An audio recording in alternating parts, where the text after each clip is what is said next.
अस्सलाम वालेकुम बिस्मिल्लाहिर्रहमानिर्रहीम। वेलकम टू माय चैनल पर लर्न टुगेदर। उम्मीद है कि आप तमाम लोग खैरियत से होंगे।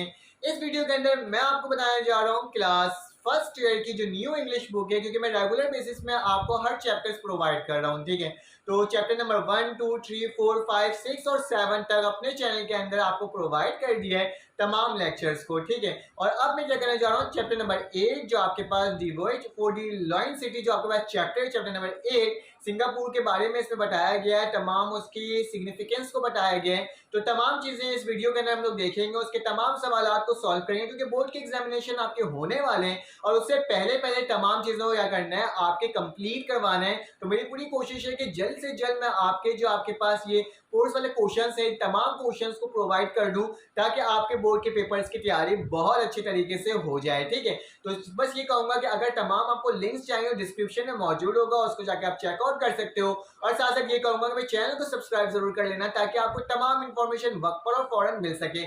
मैथमेटिक्स की भी न्यू बुक जो है, उसकी तमाम लेक्चर्स मेरे चैनल के अंदर मौजूद है, आप उसे भी चेकआउट कर सकते हो।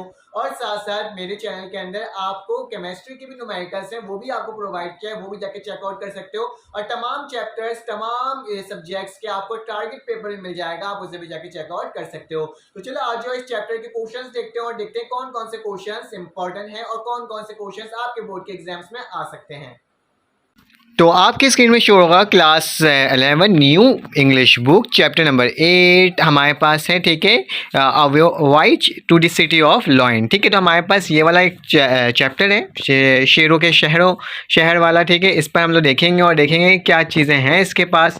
और चैनल पर हो लर्न टुगेदर सर शारिक। तो चलें आज इसको कंटिन्यू करते हैं और देखते हैं कि हमारे पास कौन कौन से सवालात मोस्ट इम्पॉर्टेंट हैं इस सवाल के लिए, और तमाम सवालात के जवाब भी देख लेते हैं। What is the geographical location of Singapore city. Geographical location आपने बताना है सिंगापुर सिटी के। ये अपने हिसाब से नहीं बताइएगा, जो बुक के अंदर मेंशन है उसी को ही लेते हुए आपने क्या करना होगा, इसको करना होगा। ठीक है, तो मैंने अभी chapter number 1, chapter number 2, chapter number 3, chapter number 4, chapter number 5, chapter number 6 और चैप्टर नंबर 7 अपने चैनल के अंदर अपलोड कर दिया। आप जाके उसे भी चेकआउट कर सकते हो। चैनल को सब्सक्राइब कर दो, बेल क्या करो क्लिक कर दो, ताकि तमाम इन्फॉर्मेशन आपको वक्त पर फौरन से मिलती रहे। ठीक है, और साथ साथ आपके पास क्या होगा, तमाम चैप्टर्स तो मैं आपको प्रोवाइड कर रहा हूँ, इसके डिस्क्रिप्शन में इसके लिंक भी मिल जाएंगे, आप वहां पर जाके चेकआउट कर सकते हो। ठीक है, तो चलो आज इस सवाल को पढ़ते हैं। From a geographical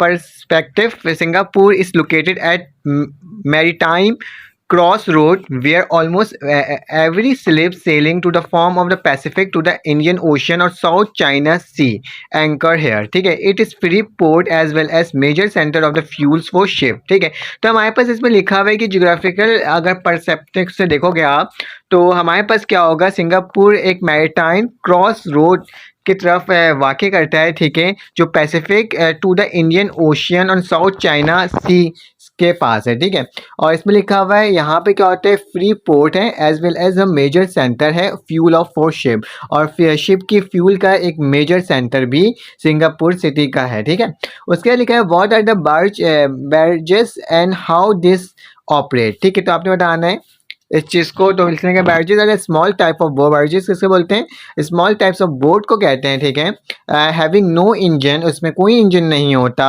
carry cargo from the buses to the ship. ठीक है, in Singapore as a cargo was loaded in the truck which is arrive at the river. ठीक है, from where it's was send to the ship through barges. ठीक है, मतलब एक send किया जाता है, भेजा जाता है उसकी मदद से। ठीक है, बैर्जेस की मदद से। ठीक है, this barges did not have any engine. ठीक है, बैर्जेस में कोई भी इंजन नहीं होता। When 4 to 5 barges were loaded a large motor boat pull them to ship. ठीक है, from afar they look like camel caravan. देखने में क्या लगता है, एक तरह का कैमल कारवान भी लगता है। ठीक है, तो ये हमारे पास था, आपने बताया था किस तरह से ऑपरेट करता है बैर्जेस के बारे में, तो ये तमाम लिखा हुआ था। उसके बाद लिखा हुआ how is Singapore connected to Malaysia. Singapore किस तरीके से कनेक्ट है मलेशिया से। द आइलैंड ऑफ सिंगापुर, याद रखना सिंगापुर एक तरह का आइलैंड है। आइलैंड किसे बोलते हैं, जजीरा को कहते हैं। जजीरा उसको कहते हैं जिसके इर्द गिर्द में क्या हो, पानी समुंदर हो और बीच में एक सिटी या फिर एक इलाका क्या हो, नमूदार हुआ हुआ हो, मतलब उसे आइलैंड कहा जाता है। The island of a Singapore is not far from a Malaysia, ठीक है। सिंगापुर का जो आइलैंड है वो मलेशिया से बहुत दूर नहीं है, ठीक है, करीबी है। It has the same relation as the island of Manora has with Karachi. जैसे मनोरा और कराची के दरमियान फासला है ना, मतलब मनोरा हम लोग कराची में बोलते हैं ना, वो एक आइलैंड है, ठीक है। तो उसी तरीके लिखा हुआ है कि मलेशिया और सिंगापुर भी लाइक दिस, इसी तरह का है, ठीक है। As we have Kemari so the Malaysia, जैसे हमारे पास किमारी भी है, so is the Malaysian city of Johor which lies just a quarter of mile away from a Singapore, ठीक है। तो मलेशियन सिटी ऑफ जौहर है वो सिर्फ और सिर्फ क्या है, क्वार्टर माइल अवे है, मतलब थोड़ा सा माइल्स अवे, मतलब दूर है सिंगापुर से।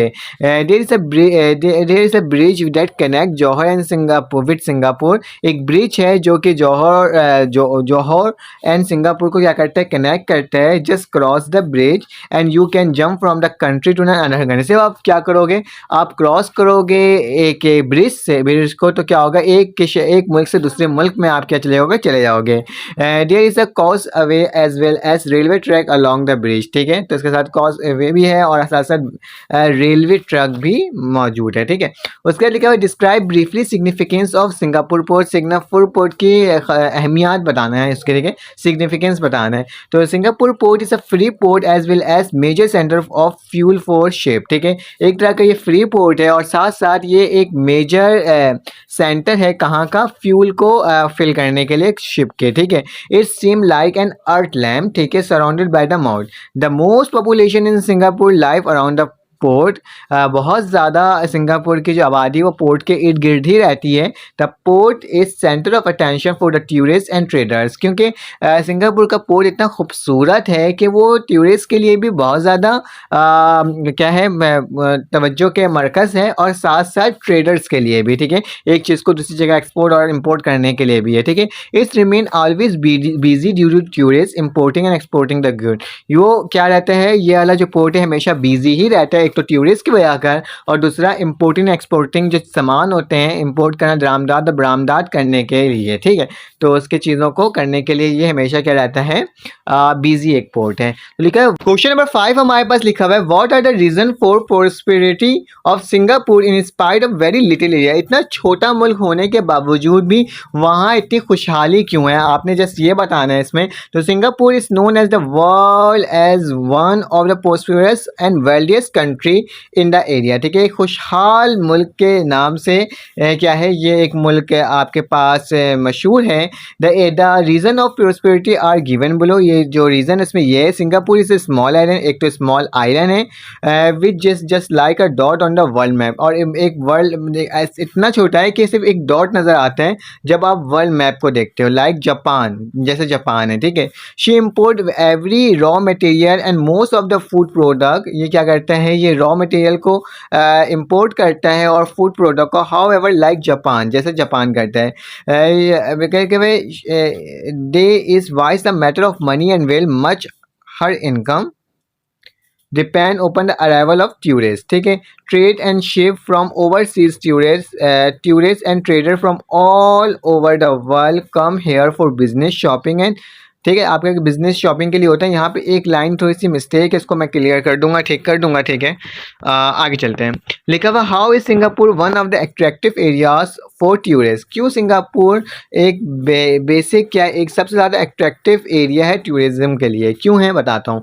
Singapore is one of the attractive area for the tourist. क्यों, एक तो one of the attractive area है टूरिस्ट के लिए। It markets delicious food, cosy transport system attract the tourist more, ठीक है। यहाँ का मार्केट, यहाँ की डिलीशियस फूड, यहाँ के ट्रांसपोर्ट अट्रैक्ट करता है टूरिस्ट को, ठीक है। Singapore is a shopper paradise where can be buy almost every thing at cheaper rate than even the country of its origin.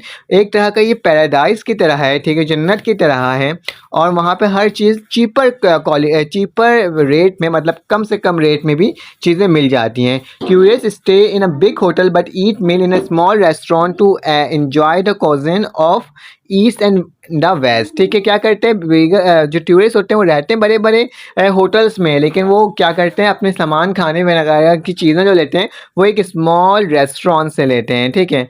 और most of the Singaporean works place depend on the outsider in different way, comfortable and spacious public bus on road to ease traffic on the road. Even wealthy people and high official often travel in these buses instead of their own car. Many these buses air conditional but the fare is quite low, ठीक है। याद रखना कि बहुत सारे जो वहाँ के लोग हैं, वहाँ के रहायशी भी हैं, अमीर से अमीर लोग भी अपनी गाड़ियों को चलाने के, अपनी गाड़ियों पर सफ़र करने के बजाय वो क्या करते हैं, वो जो लोकल बस होती है वहाँ की उस पर सफ़र करते हैं, वो एक एयर कंडीशनर बस होता है, ठीक है। तो ये तमाम चीज़ें लिखा हुआ था। तो लिखा how does Singapore keep itself clean, क्यों सिंगापुर इतना ज़्यादा क्लीन है, तो उसके बारे में बताना। Although the rain fall almost incessantly, Singapore is very clean, ठीक है। सिंगापुर क्लीन है। One can see the cleanness greenery and row of the flower to each house. Singapore is recognise as the mister clean of the world, जबकि Singapore को क्या कहा गया है, mister clean of the world भी कहा गया है, ठीक है। The spirit of cleanliness is present in every one from the children to the elder, ठीक है। क्लीननेस प्रेजेंट होता है तमाम लोगों तक, मतलब ना जज्बा है उनको हर चीज़ को साफ सुथरा रखने का, ठीक है, छोटे से बड़े लोगों तक, ठीक है। The Japanese saying that keep your house and front of the street clean so you see the whole city clean. अगर जैपनीज ने कहा है कि अगर आप अपने हाउस को और अपने फ्रंट ऑफ स्ट्रीट को मतलब अपने सामने वाला जो एरिया होता है घर का उसको क्लीन रखोगे तो पूरा सिटी आपका क्लीन होगा, ठीक है। इस practice here in the letter speed by the people, वहाँ पे इसी तरह से लोग अपने घरों को और अपने बाहर की चीज़ों को क्लीन रखते हैं, ठीक है। Beside the government is also strict in matter of cleanliness, सिर्फ और ये नहीं है बल्कि गवर्नमेंट भी स्ट्रिक्टनेस में है, ठीक है, स्ट्रिक्ट करती है, स्ट्रिक्टनेस दिखाती है क्लीननेस पर। The large fines are impose on a small transgression, $50 on speeding and हक प्लेंटलीज और even jail term for littering on road, garbage bins and place in every nook and corner. ये उसने कहा, इसमें लिखा हुआ है कि मतलब कि ज़रा सा भी आप लोग गंदगी फैलाते हो या इस तरह की कोई कोशिश करते हो तो गवर्नमेंट स्ट्रिक्टली मतलब कि उसके ऊपर वो करती है, सज़ा देती है और साथ साथ $50 तक फ़ाइन भी लगा सकती है और या तो उसे जेल में भी डाला जा सकता है। हर गली के कॉर्नर में और साइड में क्या है, एक डस्टबिन का बॉक्स है, ठीक है। तो ये लिखा हुआ है, गार्बेज का बॉक्स लिखा हुआ है। Describe any 4 interesting aspect of Singapore, आपने 4 interesting, Singapore is called the city of lion, ठीक है, as the statue of lion everywhere in the city, ठीक है। ये अपने हिसाब से भी लिख सकते हो। It is called the mister clean भी कहा जाता है। It is the shopper paradise where one can purchase the cheapest thing of the world, ठीक है। It called the fusion of east and west, ठीक है, ईस्ट और वेस्ट तमाम का क्या है इसमें फ्यूजन है, ठीक है। तो ये तमाम चीज़ें इसमें लिखी हुई थी। क्वेश्चन नंबर 9 में आ जाओ, why Singapore is called the fusion of east and west, east and west क्यों कहा जाता है सिंगापुर को, ठीक है। तो लिखा हुआ Singapore is the called the fusion of east and west because one fine modern building and life style with the traditional way of life. Tourist stay a big hotel but eat meal in small restaurant to enjoy the cuisine of east and west, ठीक है, समझ में आ गया। उसके बाद आखिरी सवाल है, describe briefly an education in Singapore, आपको वहाँ की एजुकेशन के बारे में डिस्क्राइब कर दो। तो government spend 25% of income on education, government जो है वो स्पेंड करती है 25% अपने इनकम से एजुकेशन में। Citizen are encourage to get education, ठीक है, उनको इनकरेज किया जाता है कि आप एजुकेशन हासिल करो।